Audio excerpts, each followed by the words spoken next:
Okay, so I'm super excited to have Jasmine Blanks Jones on with me today to tell me about herself. So, hello and welcome to the Power of You, a virtual conversation with women around the world. As you know, I am a native of Liberia, and so it always excites me when I get to interview someone who has a passion for our native country, Liberia. And so, Jasmine, welcome. Dr. Thank you. Jasmine, welcome and congratulations on your many achievements over the last couple of years. I appreciate that. It's really great to be here and to spend this time with you talking about Liberia. Awesome, awesome, awesome. So you've recently earned your doctorate. Before that, you got married, you've had two babies, you produce plays and publish stuff and leading all kinds of awareness campaigns. You're just doing so many exciting things. But we want to start at the beginning. And I want to ask you, Jasmine, to tell me about yourself. What experiences in your life have you had that you believe have shaped the person that you've become, the wonderful person that you've become? Well, thank you. I can't answer that without starting with my grandparents. My grandmother, my last grandparents just passed away a couple of weeks ago, and I was able to be there with her. Her name was Elizabeth Cameron. She loved to sing, classical music in particular. Um, and she was a social worker.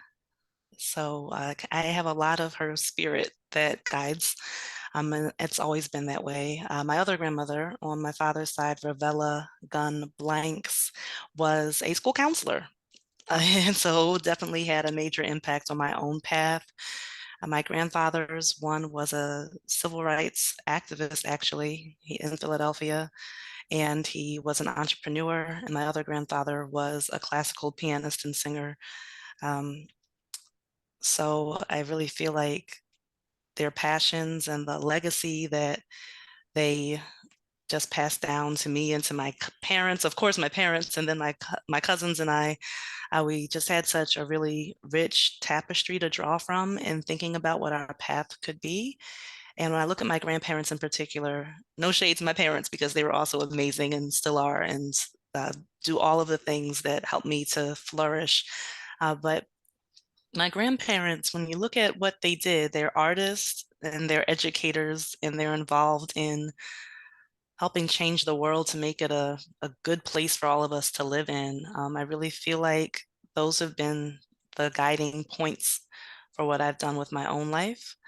So I was born in Philadelphia and lived there until I was about 8 or 9 years old. I was always involved in arts as a kid, arts in my school and my community and the Girl Scouts and all of those things. And it was a thing that shaped me, that gave me a chance to explore a variety of emotions that might not have come up in my own everyday life, but helped me to have empathy for other people and what they were going through. And then when I was around 8, we moved to New Jersey, and there, it was the same thing. I was actually able to go to a magnet school, and then a magnet school was just like an elementary or a middle school that had a particular specialty. So I was in an arts-based school that was publicly funded, probably part of why I still have such a passion for making sure that we get the arts accessible to everyone. And in that school, I was able to take classes in dance and music and drama. I started playing violin. All of those moments as a child were really formative for me and shaped what I would continue to do. So my public school and community-based journey being very full of arts and being involved and engaged in arts within the space of community learning and building and getting to know other people who are different from you. I think that those things are just really important. They're things that I continued throughout my own journey once I left my parents' home to go to school at Florida Agricultural and Mechanical University, home of the Rattlers, Florida HBCUs. A&M, Yes, FAMU. HBCU. That's Okay. right. And there I was a music education major. So the having that kind of upbringing, I think, really just charted a path for me to want to see other young people have arts experiences that could shape and open up a lot of different possibilities for their lives. So that's how it Well, started. Jasmine, that's fascinating. For some reason, when I met you, I just assumed that you were somehow connected to Liberia. That, because there are many American-born children whose parents or grandparents are Liberian or connected to Liberia. So your family was always from the United States. Always from here. Interestingly, my mother has 8 brothers and sisters, and most of her sisters married West African men. So I have uncles who are from Nigeria, from Ghana, from Liberia, uh, but that is not what put me on the path to Liberia. It was actually when I was in graduate school for my master's at University of Minnesota. So I think I say Minnesota alone, and then people say, "Ah, that's why." But Oh, for because there's so many there's Liberian so immigrants in many, well, Minnesota. close to Yeah. 20,000, I think, when I was there back in 2008, 2009. But former President Madam Ellen Johnson Sirleaf came to speak at the university while I was there, and uh, she gave just such a moving speech about the history of the country, the conflict in the country, and the needs in the education sector. And her call to the audience was like, Liberian people, come back home and help to do something for the education sector. I'm like, well, I'm not a Liberian person, but I know something about education. So Rosanna Shack, current Representative Rosanna Shack for Riversess, was in my grad school program as a leadership fellow at the Humphrey School, and so was the former Inspector General Mark Amblard. And both of them, they had sat me down for tea, and they said, "Look, we know you have education as your background and that you're involved in arts, so come to Liberia and help bring the arts there." I was like, "What do you mean?" They said, "There's no arts in the country." So this was in 2009. I was like, that's not possible. A whole country, no arts. But I spent a year doing research and talking to people, and there was definitely a need. So we worked to raise funds and to just see what could be possible. And I went over there the next year for the first time, 2010, under the direction of Rosanna Shack as an intern actually for her nonprofit at that time, and developed a new model where we worked at first with an orphanage. And once I went, I just couldn't stop going. Well, that is the case with everyone that ever goes to Africa, period, but Liberia most of all. I don't know anyone who went to Liberia once.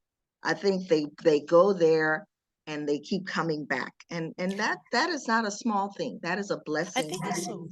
Yeah, we have It is. many, As an many American, challenges. yeah. We have many, There are many challenges, challenges. But there is something that but lures people.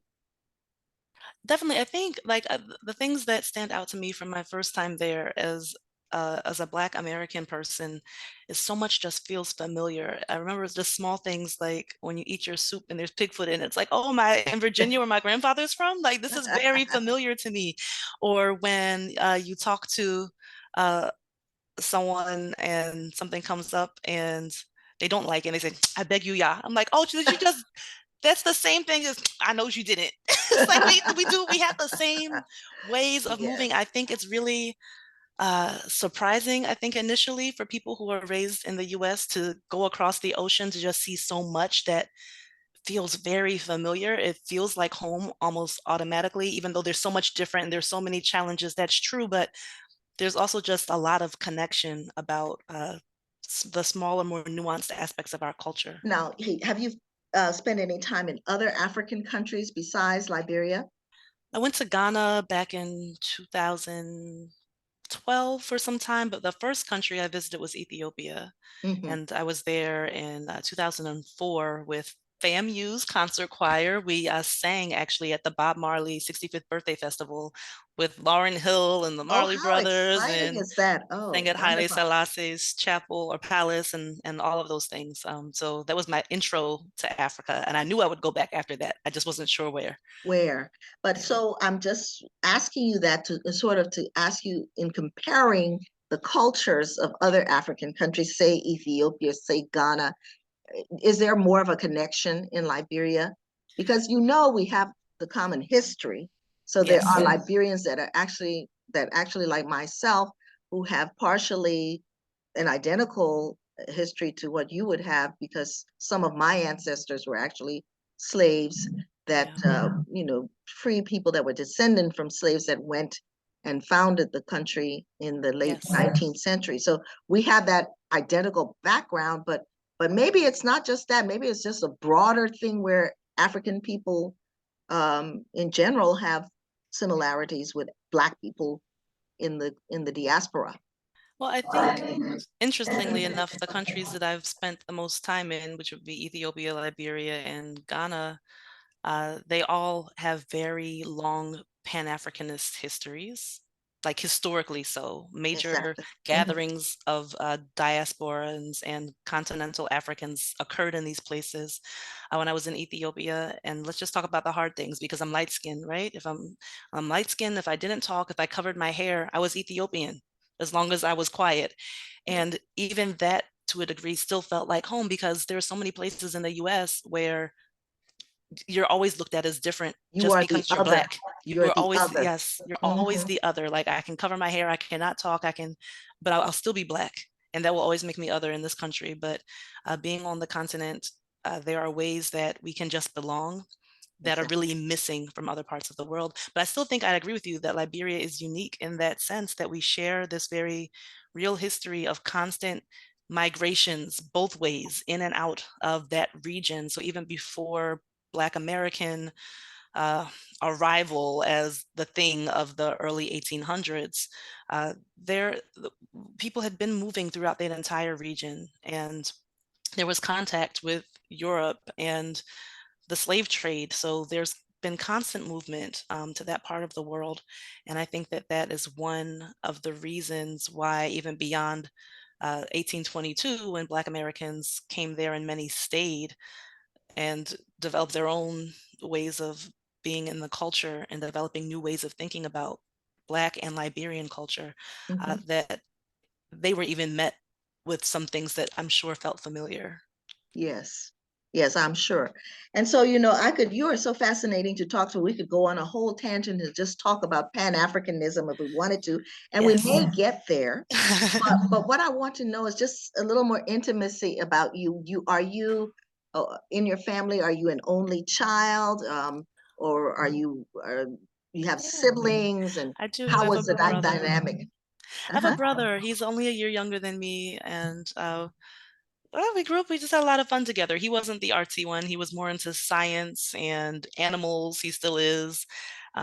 He lives down in Georgia, not far from my parents. Not where we grew up, but moved down there when I was at Florida A&M. My brother went with them, and that's how we are. You know, in this Oh, country, people are wonderful. spread out.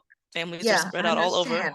And then tell me about your current family, your nuclear family. You have two children, I I understand, and do their two little ages and squishy your husband. babies. Yeah. Tell me Yeah, about the marriage and the children, and so we'll get that yeah. whole context before we talk about other things. Definitely. We'll start with the husband. Actually, I have a picture, and I'll send you this, but it's right here on my desk. That's Oh, us oh, at oh, how our wonderful. wedding. Oh, beautiful. Yeah, thank you. He's a graphic designer, so he always takes our pictures and spruces them up and adds the scripture to them or whatever things help define what the relationship is. We've known each other for more than 20 years. Wow. Yeah, we used to dance in the same dance company in New Jersey when I was a teenager. So we've been Wonderful. friends for more than 20 years now. And we went our separate ways. I left New Jersey to go to school in Florida. He stayed in New Jersey and we lived our own lives separately. We touch base maybe once a year, just, hey, how you doing? Checking in. All right. And just had separate paths. And then we both ended up in Maryland unattached to other people at the same time. And I was working with my church's dance ministry at the time. And I was like, I need a choreographer. Do you want to come and work with my dance ministry? And so we tried to arrange that and it fell through. And then we ended up just meeting up one day to reconnect. And I think we had lunch. And I told my best friend from childhood, I'm like, oh, guess who I'm having lunch with? And she laughed. She's like, oh, you're having lunch with Elliot. She's like, anyway, you guys might as well just go ahead and get married. Like the first thing, like just for having lunch. And then I told my mother, and my mother told my father, and my father said the same thing. And he told his best friend said the same thing. So People everyone saw it before you saw it. they did. And I mean, there was definitely like interest and attraction, but we were very, very, very good friends when we were young. And it was just nice to be reconnected in such a pure and mature time in our lives when we'd been through some things and could really just appreciate each other because I And think it that's one was of the the right was time the right that time. time. It That is a was. wonderful love story. I mean, Thank people you. look for all kinds of drama, but I think that's dramatic. I think the It mere fact of is. coincidentally being in the same place and unattached, and Yes. yeah, I think that is dramatic. I could I see a think movie so. about that. I did Hey. not know about your dance background, and I see why you and I are kindred spirits in so many Yes. ways. I did But modern dance, Horton technique, and okay, yeah, yeah, we those are speak the my same area. We language. speak the same language. So that Yeah. is wonderful to know.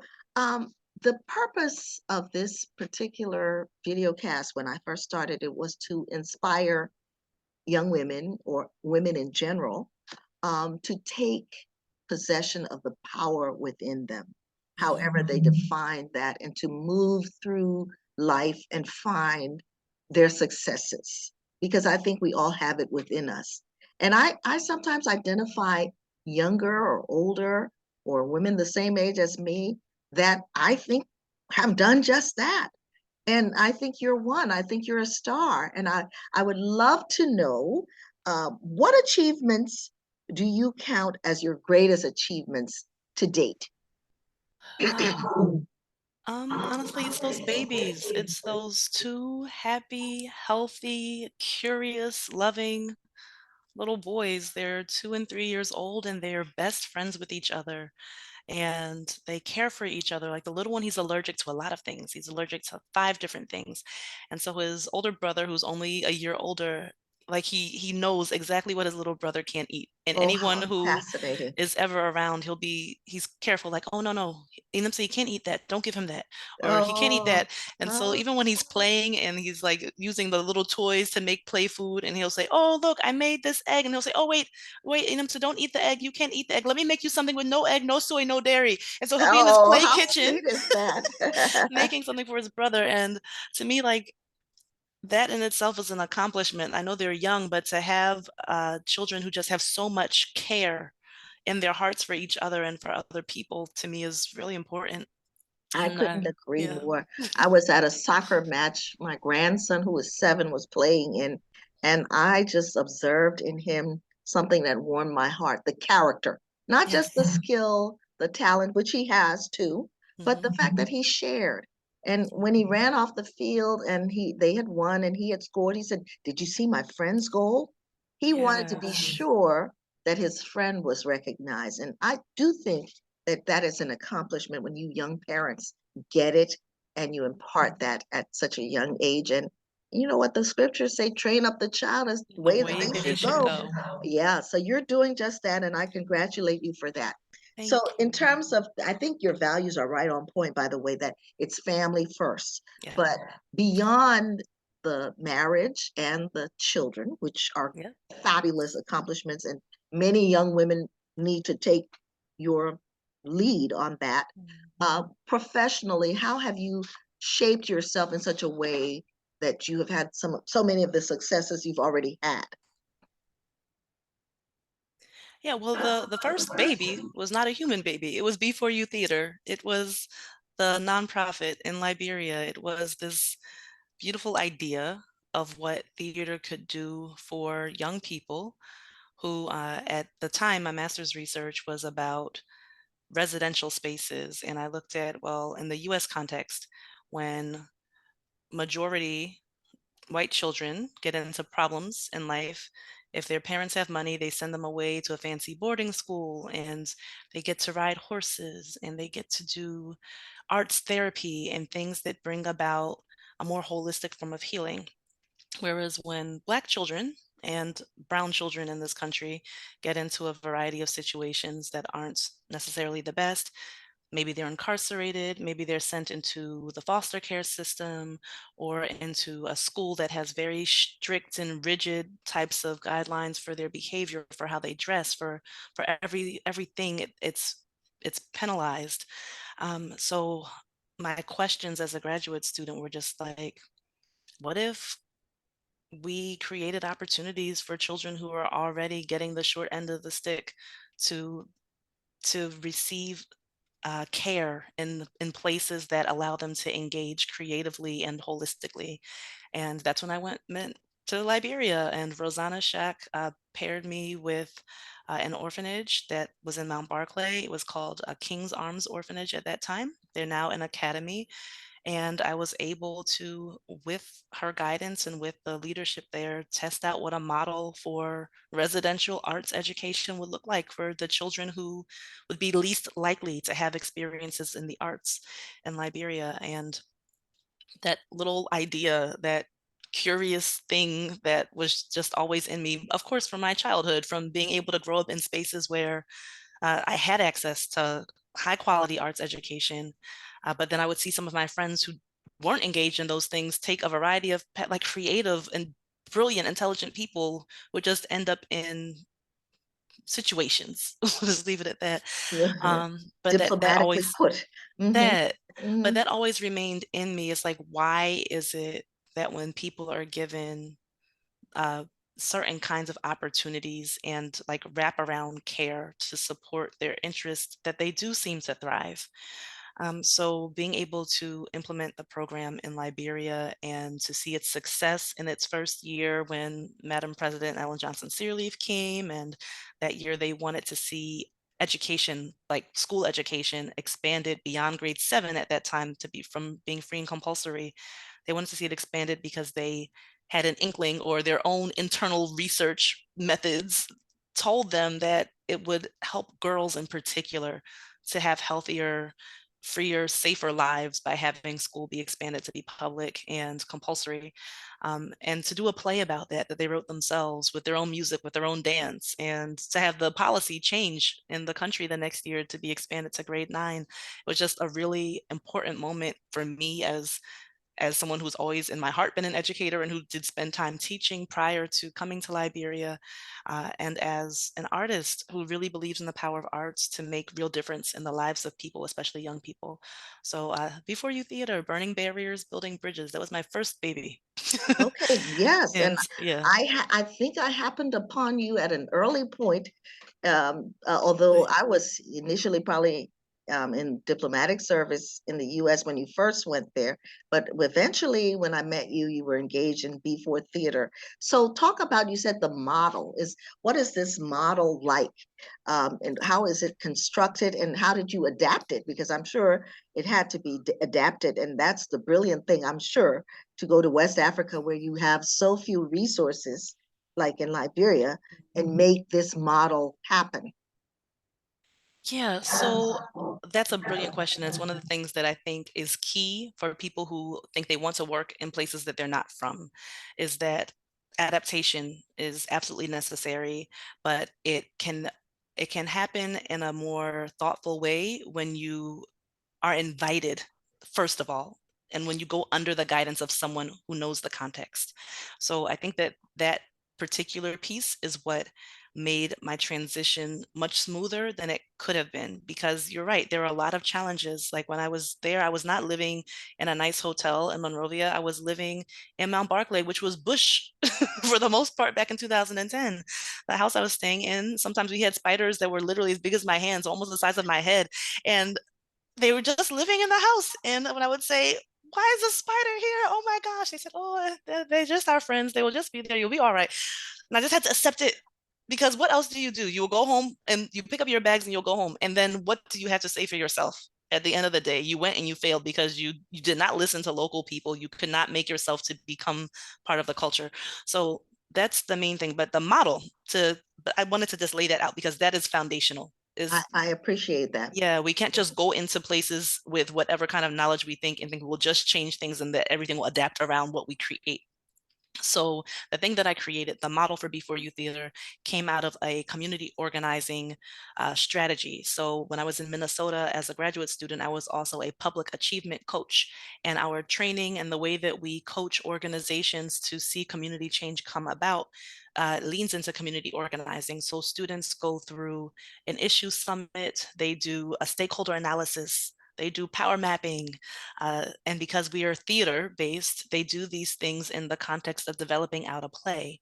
And after they go through those three main steps, then they do what in regular community organizing would be just a one-to-one interview, kind of like what we're doing now. But in the interview, you are attentive to thinking about, who is this person? What is their interests? Where are our interests aligned? What are their values? What are their goals? What are their intentions? And how do we find common ground? But they do that piece of it in character. because they've already done their stakeholder analysis. So they're like, I will be the minister of education and you will be the local parent. And how do we then improvise what an interview looks like between these two people based off of the research that we've done? So they're actually like they're reading media articles. They're finding out which senators have voted on what kind of issues in what way. They are talking to the elders in their community. In the first play they wrote, there was this beautiful scene that was about the women at the end of the war who wore their white and they wore their lapa and they just stayed out in the rain. But they didn't just make the scene up. They Yeah. went and they spoke to the women in their community to really craft The a peace story. building network of women. I Yes. remember them well. Yes, Yes, I and was a the part youth, of that I'm period. sure you Yes, were. I'm yes. not surprised. And so, but yeah, that's what the youth, they're not just making things up. They're engaging in community Right. level research to really Mhm. understand what happens and why it matters for their own lives. So they make plays from that particular model, from that way of training and engaging. And then they add in music, they add in theater, well, other types of theater, like they do a lot of pantomime because you asked about resources. So when you don't have money to build an entire set with fancy lights and all the other things, what do? Is you use other tools of theater. We use the body. We rely a lot on our bodies and our creativity. So they use pantomime, and those are some of the things that I think are very interesting to the audience. You see somebody eating, and they have the spoon, and they're chewing, and you see the rice stuck right there, and they're doing all this stuff, and the audience is just watching like, oh, I know a soup they're eating because I can tell the way they're eating it, right? And so it makes it alive and interesting to people in that way.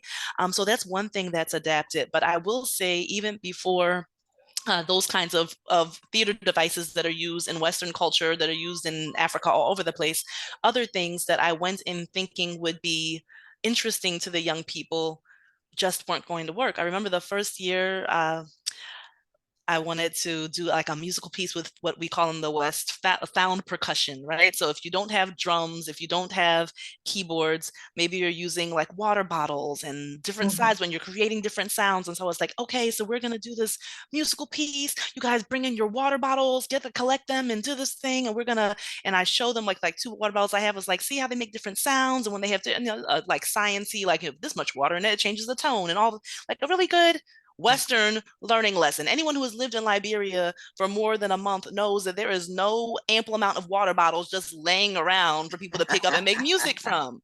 So, whereas in the Western context, it's oh, we can reduce, reuse, recycle, and repurpose these water bottles to make art. We go way beyond repurposing in Liberia. Like, please don't come here talking about sustainability because we are doing some really have been sustainable in our methods about how we reuse and reuse and reuse and make real use of things. So I had to really change my frame of mind about what kinds of learning were going to be valuable to students and to communities of people that were already doing so much to improve the way they lived with what they had, and that the little bit of knowledge I could bring from my own context really would need to be reshaped and to make it to be a valuable thing there. And so even beyond, like over the years, as the students became leaders, they become junior arts instructors, and they help lead at a different program site away from their home.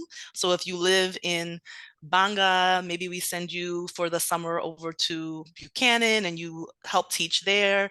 And they do that for 2 years. When they're about 16 years old, by the time they're 18 or 19, they can say, okay, I was the junior instructor. Now I want to go for the senior instructor. My auntie lives over there in Wanjama. I want to go start a program there. Let us help you to, and so we help them to develop a new program site in a different part of the country. So we have had some now who have advanced way beyond those things, and they take more leadership, and as they take more leadership, they change things. So Exactly. So it's having a ripple effect. That is so exciting that you start off with an idea, but you literally train the young kids to become community activists themselves and to extend the knowledge beyond where you could possibly, as one individual, do it. I think that's definitely. absolutely exciting. So, Thank you. what you know, how many you've gone back and forth to Liberia several times. What do you hope to achieve? I know we're looking forward to this next time. How has it built? What have the particular, you've named some of them already, but what are some specific challenges that you might want to talk about? the sustainable stuff that you Yeah. learned is clear. The poverty is there. But what kinds of barriers did you find, and what are you looking forward to accomplishing moving forward? Yeah, one of the biggest barriers I think the organization faces is that a lot of times it's hard for parents to let their children fully participate in our programs because even though there is no monetary cost for participation, we're working with children who, by the age of 10, they work, they have a market, they do other things. So it still requires a large sacrifice on the part of families to let their children be active participants in something that uses their time. So that's one thing that we try to work around, like through our junior and senior instructors program. Those are compensated positions, and families, once their child is at that level, seem to have more of an ease in allowing their children to participate. But that's an ongoing struggle. And I think that beyond the actual money in the pocket that day, right, or that week, or whatever the pay cycle is, that there is a bigger concern for parents about how their children, what kinds of learning experiences they're getting. And since we really don't have an arts economy in Liberia, I think it's very hard for parents to say, yes, invest your time in this way while you're in elementary What is the and value that you're going to receive down at the road from this? exactly at the end of the day, It's what will not come to it's you. not as concrete, but we It is. both know that it's invaluable. Yes, Definitely. yeah. So those are some of the things that like what we would need, and I will put this out there because it's the reality.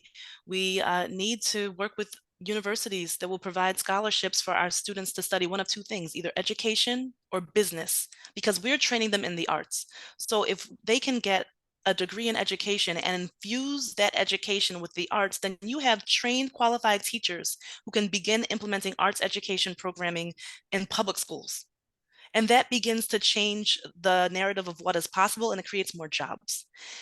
If they can take a business degree and infuse that with how we think about the arts, then we begin to develop out that economic sector for the arts, where we're able to have a theater space that is actually functional because we're building one in schools a love of the arts and theater. So now you will have a population willing to pay for a ticket so that we can maintain and sustain and develop a real culture around how we do arts that speak to our own Liberian culture. And now I'll put myself inside it, Oh, speak to our you're own inside culture. it. You're inside it. I inside, but also that speaks loudly to the rest of the world about the capabilities of Liberian people and what we can do when it comes to the creative arts. That a lot of it does stem from our traditional culture, but then that we can use that kind of cultural knowledge to perform in different languages and to perform in different genres of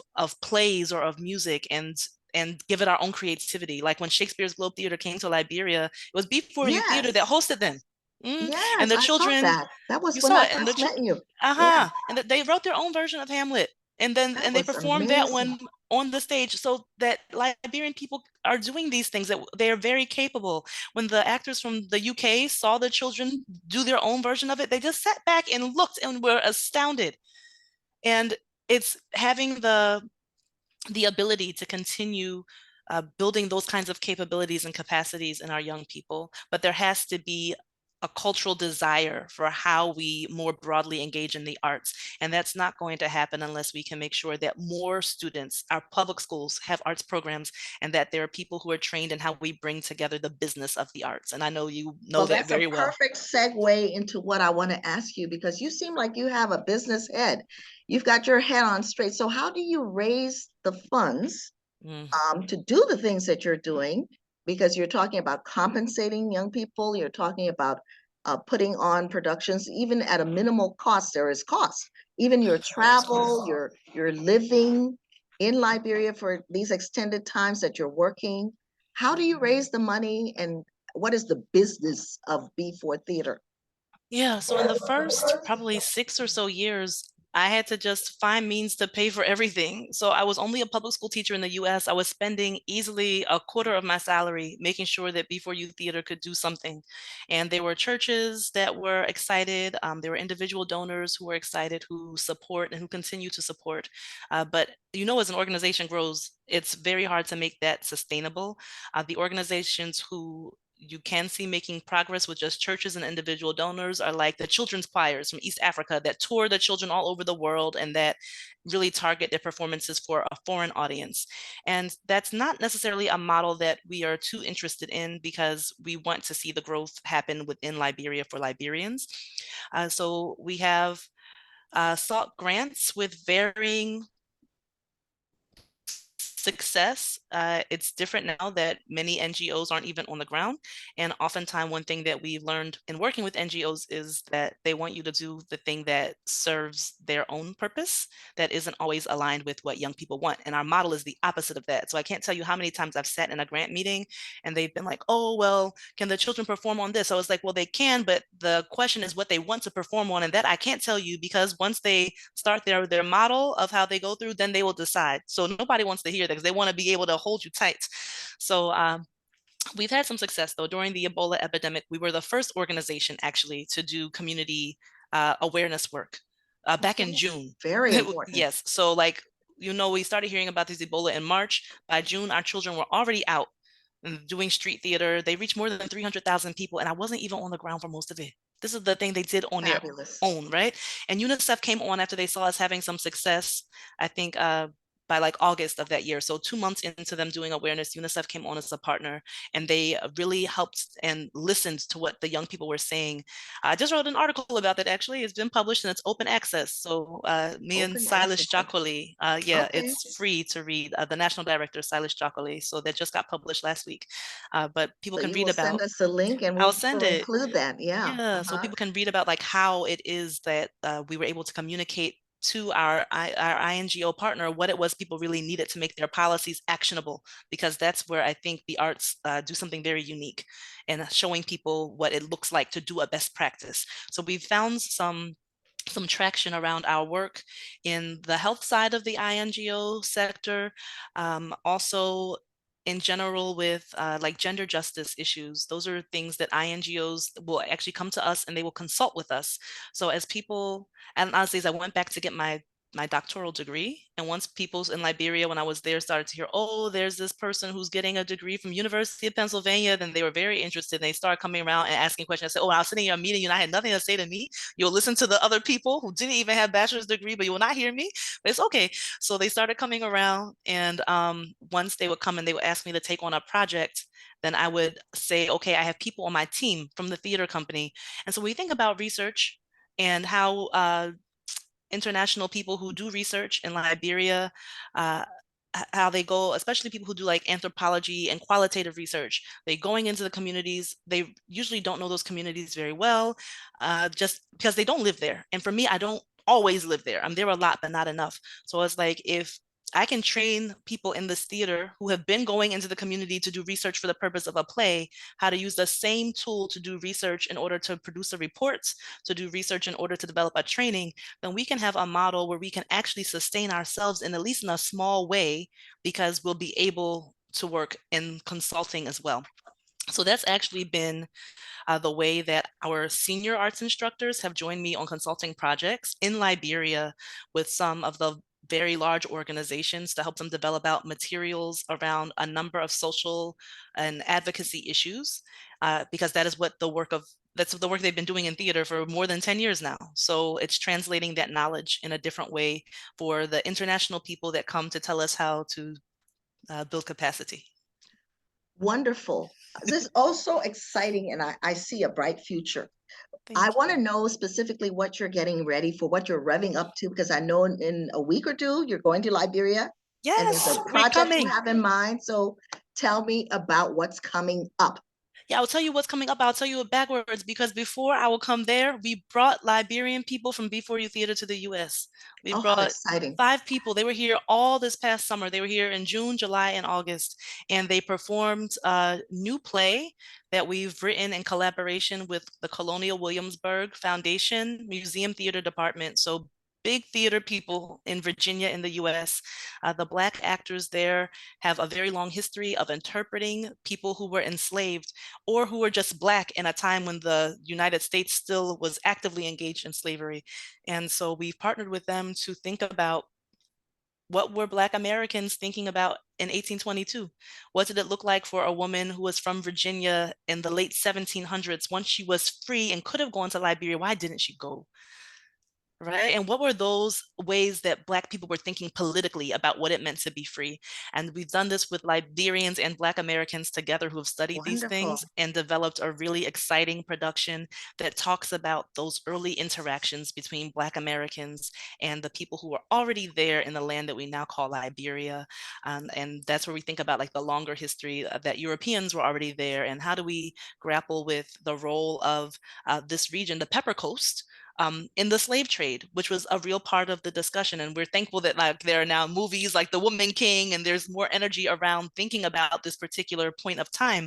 But a lot of that is captured in our play, but from a very personal vantage of what it felt like to be a Black American who is newly manumitted or freed from slavery, but for the purpose of leaving to go to Liberia. For the specific purpose to be repatriated to Liberia. Mhm. Exactly. And to see that as repatriation, not necessarily as Black American settlement. So we're really thinking carefully about how we think about imperialism and uh, and colonialism and these terms that people often throw around without thinking carefully. So yes, Black Americans came with some power, but not initially. There were white colonial governors who were there on the land telling the Black Americans what they I could and couldn't appreciate do. what you're saying because I think there's a lot of misconception Yeah. about these people coming in for the purpose of oppressing. I'm sure there were injustices done, but on the other hand, you're talking about people that were not empowered necessarily, that were Yes, searching. in many ways. It's Yes, and so definitely interesting. injustice is done, and we talk about that too. We talk about how it's very possible that people who experience oppression deliver that same oppression to others, and this is like Fanon talked, if you want to speak like if Yeah, in Franz terms of Fanon. like, Yeah, yes, I mean our it's a leaders of human condition. it is a human condition, and our leaders of anti-colonial struggles have a long history of talking about this aspect of humanity, is that sometimes it is easier to deliver the same mistreatment to others that you experienced. And so that's a real part of Liberia's story. But another real part of it is that Liberia has been involved longer than anybody else in the business of making diaspora. And making diaspora happens right there on the ground in Liberia. And it's been happening for more than 200 years. So when we want to think about how we can return to the thinking about Pan-Africanism, and now everybody, because of Ghana, wants to go back to Africa and all of these other things since like 2019, there's just heightened energy around the diaspora returning, that Liberia has been the place of return for more than 200 years, and Oh, we keep coming many and going and years. coming and going and People coming and are going. people are forever coming, groups of people, or Definitely. leaving in Yes. groups for There's, unfortunate reasons. But yeah. yes, so the play, the way you're describing it, you say it's very deeply personal, which is wonderful. So you're not attempting to do a chronological history of the place, but you're attempting to define the feelings of people that went. The feelings with a lot of historical content, for Okay. sure. So we draw on Dr. Burroughs, Between the Cola Forest and the Salty Sea, because Yes. Hmm. that is one of the only records we That is have the of only, yeah, yes, prior full, to, fully documented from exactly, before prior and to yes, 1822. Yes. So we draw on that because this is what theater offers. How do you represent the people who met you there if you don't know anything about them? exactly. So that was really important for us to think through, and for our theater actors in Liberia to have to think about what Liberians have been taught in schools about their own traditions and histories, and how that's at odds with what the historical record shows in many ways. And it's been a liberatory process for both sides, for the actors in the US and the dancers who are coming from the US, who are part of the original play too. So we're bringing about 16 people to Oh, Liberia to be part of the show that the 5 people from Liberia were involved in here. oh, absolutely fascinating. So the performances took place here in Baltimore area already in Yes, the United States. Virginia, Baltimore, yes, in And June and how I July. missed that, I'm just totally not sure. But the important thing is that you're taking a different version of this same piece to Yes, Liberia in the next couple of weeks before Christmas this year. before Christmas. And Yes. you'll be performing there and presenting a film, you said? We'll be performing at Providence Islands on the Uh-huh. 16th. Mm-hmm. And we may have other smaller engagements that we'll make available on our social media, our Facebook, our website. And then we are hoping to do a discussion in Bong County, probably in Banga, or maybe at a nearby university, hint, hint, if we can, where we will share the film from the US version that was for a US audience.